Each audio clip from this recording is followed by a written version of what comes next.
Cəmi 3 dənə ərzaq. Dadına baxaq.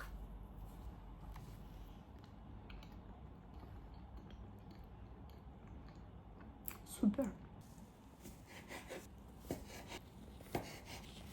Həm də ki, çox ucuz başa gəlir. Hər kəsə salam, kanalımıza xoş gəlmisiniz. Hamınızın sevdiyi marshmallow resepti ilə bugün qarşınızdayıq. Hətta videodan hiss olunur nə dərəcədə yumşaqdır.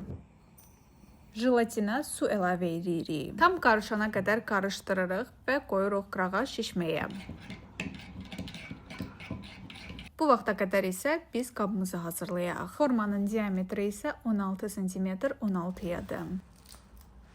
Qabının içinə plyonka səririk. Çıxardarkən daha asan olsun deyə boşluqları buraxmadan yapışdırırıq. Çox vacib məqamlardan biri plyonkanın hər tərəfini yağlamaq lazımdır. Bunu eləməsə, sonra marshmallow yapışacaq. Çıxartmaqda çətinlik çəkəcəksiniz, yapışıb qalacaq. Ona görə hər tərəfi üstünə gələn hissəsində yağlamaq lazımdır. 10 dəqiqə ərzində jelatin şişdi və hal-hazırda istifadəyə hazırdır. Su buxar altında jelatini əridirik. Qabın dibi qaynayan suya dəyməməlidir. Sırf buxar altında əriməlidir. Jelatini qaynatmaq olmaz. Durmadan qarışdırırıq. Şəkəri əlavə edirik qaba və üstündən su. Aşırı dərəcədə şirin olmasın deyə turş məzəli qatmaq məqsədi ilə limon suyu əlavə elədik. Bu istəyə görədir, istəməsəz qatmaya da bilərsiniz.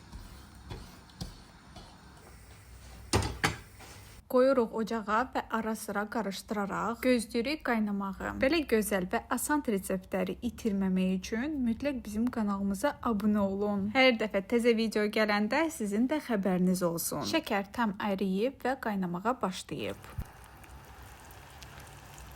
Sirop bu hala düşəndə, gör qaynamağa başlayanda söndürürük. Çox qaynatmağa ehtiyac yoxdur.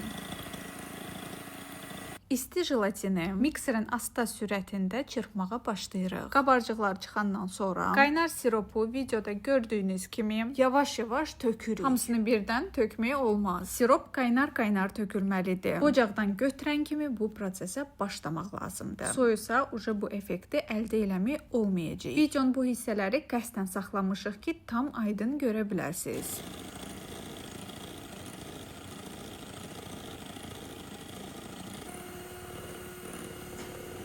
Mikserin sürətini çoxaldırıq maksimala qədər və çırpmağa davam edirik. Yavaş-yavaş kütlə ağarır və çoxalır. Bu proses dəyərli izləyicilər 8-10 dəqiqə çəkir. Amma əgər mikseriniz bizimkindən daha güclüdürsə, daha tez də bu proses başa gələ bilər.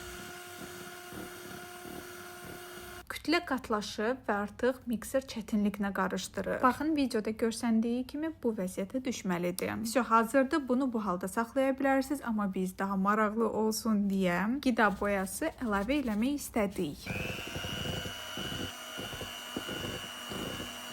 Rəng seçimini sizin ixtiyarınızda, istədiyiniz rəngini qata bilərsiniz və yaxud sadə ağda saxlamaq olar.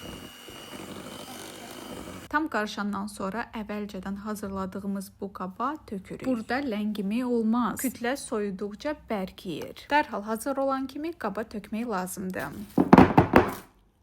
Hər tərəfli bağlayırıq və yerləşdiririk soyuducuya. Əslində 2 saat kifayət eləyir və biz hardasa 2 saat saxladıq soyuducuda. Amma siz misal üçün gecə eləyib səhərə qədər də saxlaya bilərsiniz. Eyni proporsiyada nişastanı və kraxmalı bir-birinə qarışdırırıq.